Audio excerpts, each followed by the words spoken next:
Você está sintonizado na Agenda Econômica, que hoje está examinando os obstáculos à retomada do desenvolvimento, do crescimento econômico no Brasil. Nosso convidado é o economista e professor Gerson Gomes. Ele é diretor do Centro de Gestão de Estudos Estratégicos, um organismo supervisionado pelo Ministério da Ciência, Tecnologia e Inovação. Junto comigo, o jornalista Davi Emerick.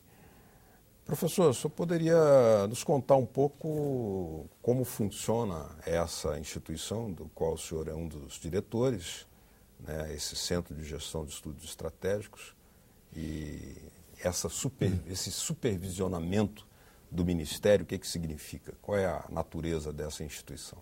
Em rápidas palavras.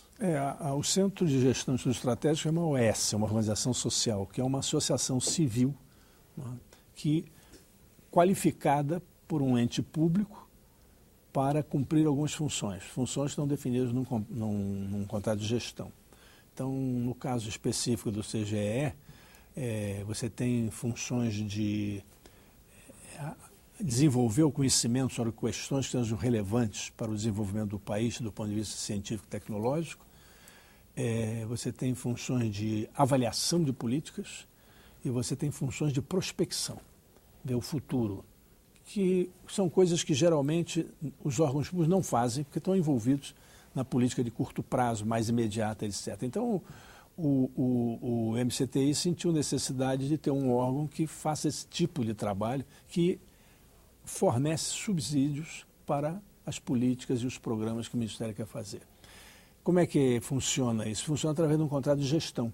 O Ministério repassa recursos para o CGE em função de uma série de atividades que são determinadas em sua maior parte pelo Ministério. Há uma margem aí que o próprio Conselho de Administração da AES sugere, algum tipo de estudo, algum tipo de avaliação, etc. Mas o grosso das atividades do centro, elas estão associadas às necessidades que o Ministério identifica a cada ano, não é, para serem cumpridas pelo contrato de gestão. O contrato de gestão tem uma duração de 6 anos, mas você anualmente tem que fazer um plano de trabalho que se chama termo aditivo, que é negociado com o Ministério e depois, então, implementado. Professor, vamos voltar um pouco à política industrial, que é o tema hoje da principal da nossa. Eu queria voltar um pouco àquela resposta que o senhor deu, que você fez uma análise estrutural, histórica do nosso problema da indústria. Isso o senhor citou os anos 90. Bem, os anos 90 foram os anos que trouxeram a estabilidade econômica ao Brasil. Pelo menos muitos economistas afirmam isso. E também afirmam que certas privatizações, como da Embraer, da telefonia, colocaram o Brasil, tiraram o Brasil de um lamaçal, vamos dizer assim, isso é claro que isso é figurativo, e jogou o Brasil para uma situação de todo mundo ter aparelho celular, tal, que se fosse empresa estatal não daria conta disso. Então, não há contradição, ou seja, essas privatizações e a estabilidade não eram elementos fundamentais para retomar o desenvolvimento industrial, como muitos economistas afirmam? Olha, primeiro eu queria qualificar a estabilidade, né? A década de 90 a gente não conseguiu estabilidade econômica, pelo contrário. Foi uma era de desestabilização, de instabilidade econômica. No final da década de 90 e tal. Não, antes também. Antes também. Você tinha contas externas precaríssimas, você tinha uma situação de balanço de pagamentos altamente vulnerável, com um endividamento externo crescente do país. Não é? Então você não tinha estabilidade econômica, você tinha estabilidade de preços, dos preços internos. Isso foi o que se conseguiu com o Plano Real. Estabilizar os preços internos. Mas não se confunde com estabilidade econômica. Estabilidade econômica supõe que ela se estenda a outras áreas. Cuidou da inflação. Então, isso foi o grande ganho da década dos 90. Agora, com relação às privatizações, eu acho que nós tínhamos 3 grandes empresas que tinham condições de serem o que se chama global players, né? Que tinham condições de brigar no mercado internacional como grandes empresas, que era a Vale do Rio Doce, não é? A Vale do Rio Doce, a Petrobras, né? E a Embraer. Né? Então, essas empresas, com exceção da Petrobras, que foi preservada, ainda que com algumas modificações, as outras 2 foram privatizadas. Mas o trabalho básico ele tinha sido desenvolvido quando elas eram empresas estatais. Elas criaram as condições para que elas pudessem ser desenvolvidas, não é? Porque não havia, naquele momento em que elas foram criadas, interesses do setor privado para desenvolver aquele tipo de empresa. Aquelas empresas foram desenvolvidas pelo Estado exatamente por isso. Eu não estou dizendo que a privatização, não quero ser maniqueísta, dizer, olha, você se privatizou é ruim, se é estatal é bom. Não, uma coisa nem outra. Aqui no Brasil você tem um problema de eficiência. Tem empresa privada eficiente, empresa pública eficiente. Tem empresa privada ineficiente e tem empresas públicas ineficientes. Então não é um problema só do público-privado. Não é uma questão ideológica. Não é uma questão ideológica. Tem que ver em cada caso como é que as coisas funcionam. Agora, eu acho que um dos problemas centrais da década de 90, e por isso é que eu sou crítico desse processo, não é? A margem de problemas de custo. Nós fizemos telefonia celular, fizemos não sei quanta coisa, mas temos das maiores tarifas do mundo. Nós fizemos a privatização das elétricas e tínhamos um rentismo, não é? As empresas compravam energia de inversões já amortizadas a um preço baixo e vendiam a um preço alto. Um negócio da China, que foram mercados de longo prazo firmados naquela época e que não foi possível modificar em nome daquela, né, de não quebrar contratos, etc, etc. E o povo foi prejudicado. As tarifas de telefones eram altas, as tarifas de energia elétrica eram altas, etc. Tudo isso está associado à privatização, embora os economistas que a defendam não falem sobre isso. Não é? Professor, vamos voltar aí ao tema que foi anunciado para o segundo bloco, que é a questão da retração, especificamente na área industrial agora, né? Porque, segundo o Instituto de Estudos para o Desenvolvimento Industrial, o IED, um instituto ligado aos grandes empresários brasileiros, né? Com exceção de 92 e 2009, anos de retração do PIB brasileiro, 2012 marcou o pior resultado registrado na série histórica da produção industrial, medida pelo IBGE. Nós temos aí, isso é uma série iniciada em 92, ou seja, desconsiderando aqueles 2 anos citados, 1992 e 2000, que foram anos de recessão na economia brasileira, né? A indústria não amargava nos últimos 20 anos uma queda na sua produção da dimensão e da natureza, que é uma retração generalizada que hoje se verifica com vista ao que aconteceu agora no ano passado. Como é que o senhor comenta esse cenário? Bom, eu só queria terminar a frase anterior que eu deixei pendente, não é? Que eu falei, a margem dos custos é um outro fator muito mais relevante. Qual foi esse fator mais relevante? Foi aquela coisa de eliminar a diferença entre empresa nacional e empresa estrangeira. Foi na Constituição. Na Constituição, que nós estamos pagando o custo até hoje, não é? Estamos pagando o custo até hoje, você não tem mecanismos de controle sobre a aplicação dos fundos do BNDES. Por exemplo, você financia uma empresa nacional, ela progride 2, 3 anos depois, vem uma multinacional e a compra. Em realidade, você está financiando com dinheiro público a multinacional. Aconteceu com a Ambev, por exemplo.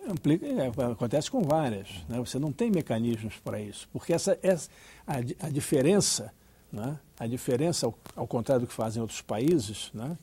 que mantém essa diferença, os Estados Unidos inclusive, em setores estratégicos, que eles consideram estratégicos ou críticos, você não concorre capital estrangeiro, não tem nada de concorrência aberta, de abertura da economia, não tem nada disso. Eles preservam. E nós não temos esse mecanismo devido a essas reformas, particularmente essa que foi feita em 95, 96. Então, voltando à coisa industrial. Eu estou de acordo que não foi um ano bom. Em realidade, a indústria vinha crescendo relativamente bem. Se você pega de 2004 a 2010, ela vinha crescendo a 3,4%. Né? Ela vinha crescendo bastante satisfatoriamente. E 2011 desacelerou e 2012 caiu. Não é? 2,7%. Eu acho que aí tem vários fatores que influem sobre isso, mas eu queria, em primeiro lugar, mencionar um. 56% dessa queda é o setor automotivo. Né? O peso do setor automotivo é muito grande. Não é? 56% quer dizer, eu não sei, dos 2,7, 1,5 foi a contribuição do setor de veículos automotores para a redução da produção industrial. Mais da metade. Mais da metade. Principalmente pela queda da produção de caminhões. Caminhões? Caminhões. Então, o que acontece? Nós temos uma série de fatores históricos, inclusive, nós temos uma dependência muito grande no nosso setor industrial do setor automotivo. Né? Ele tem se você inclui a cadeia produtiva em geral, ele tinha um peso de mais de 20% no produto industrial. Né? Só a produção de veículos representa mais de 11% da cadeia do PIB industrial. Então, é um peso muito grande. Um lobby muito poderoso, não é? Tão poderoso que está aqui há 60 anos e nunca fez a gente não conseguiu montar uma fábrica brasileira, você não conseguiu desenvolver um veículo 100% brasileiro, etc., etc. Né? Não desenvolveram capacidade de pesquisa aqui, pesquisa e desenvolvimento isso, que outros países conseguiram. O Irã, por né? exemplo, todos conseguiram, a Índia, todos conseguiram. Né? Nós não fizemos. E as experiências brasileiras são logo cooptadas. No Ceará, a antiga Gurgel fechou. Exato. Então você tem aí um setor que criou uma capacidade de barganha, de negociação muito forte com relação ao governo. Como é um setor internacionalizado, não é? E eles têm uma estrutura de produção global realmente, porque ele produz uma parte em um país, outra parte no outro, um modelo aqui, outro modelo no outro, tem uma capacidade enorme de pressionar o governo, mas não, se vocês não querem, eu vou para a Argentina, eu vou para o México. Mas, professor, quem está nos assistindo lá deve estar coçando a cabeça aí, porque... Quem? Quem está nos assistindo lá, a essa altura, está coçando a cabeça, porque as informações que se tem que a indústria automobilística está batendo recorde de produção. Como que uma indústria que esteja batendo recorde de produção, esteja vendendo como nunca, esteja sendo responsável por essa retração? Quer dizer, a coisa parece que não bate. O problema foi que aí entra os estoques. Né? O que aconteceu foi que você deu muitos incentivos à produção, muitas exonerações, você estimulou o consumo. Né? Então, em 2011, a produção cresceu bastante. Né? Em 2012, a produção caiu. A produção de automóveis caiu. Ela apesar da desoneração, subiu. Né? Apesar de tudo. Nós vamos comentar. Se quiserem o dado preciso, por aqui eu tenho. Né? A produção sofreu uma queda. Você desovar o estoque. Em realidade as vendas se mantiveram, mas a produção caiu. E a lucratividade também, mas a produção caiu. Entende? Então agora, talvez, em 2013, você tem um processo de recuperação dessa produção. Um certo impacto na economia, porque agora vai ter de produzir mesmo. Agora você vai ter que produzir, já tá. desovou os estoques. Entende? Então, o que aconteceu um pouco com o setor foi isso. E como é um setor de muito peso, né, dentro da produção industrial, o que acontece com ele influi de maneira decisiva. Uma cadeia, né? Professor, tem aqui uns dados que ajudam a gente refletir sobre esse tema. Porque sobre essa queda, né, segundo o IBGE, a produção da indústria, depois de aumentar 10,5% em 2010, teve um resultado pífio em 2011, de apenas 0,4%, e agora, em 2012, uma queda de menos 2,7%. O investimento, aqui nós vamos tratar de a formação básica de capital fixo, que significa a compra de máquinas, equipamentos e outros bens de produção, que havia crescido mais 21,3% em 2010, está caindo há 5 trimestres seguidos. Em valores constantes, descontada a inflação, a produção industrial está hoje ao nível de 2008, ou seja, como há 4 anos atrás, segundo o IBGE. Como é que o senhor comenta esse cenário? Deixa eu só dar o dado que eu prometi. A produção de veículos automotores em 2012 caiu 13,5%. 13. Então, isso aí foi que representou menos 1,5% no produto industrial. Agora, eu acho que nessa análise da bens de capital, tem vários fatores que pesam aí. Eu tenho a impressão de que, em primeiro lugar, você teve um forte impulso nos anos anteriores e depois, com a mudança do cenário econômico, houve uma retração. Porque quem sustentou o crescimento até 2010, ao contrário do que se pensa e do que se diz, não foi o consumo.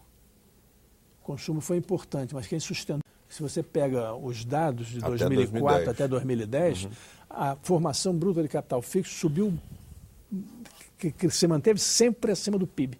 Ela crescia sempre acima do PIB. Ou seja, você estava criando capacidade, né? Você estava criando capacidade de produção acima do nível de produção do país em seu conjunto. O que significa isso? Chegou um determinado momento, não é, que mudou o quadro econômico por uma série de razões.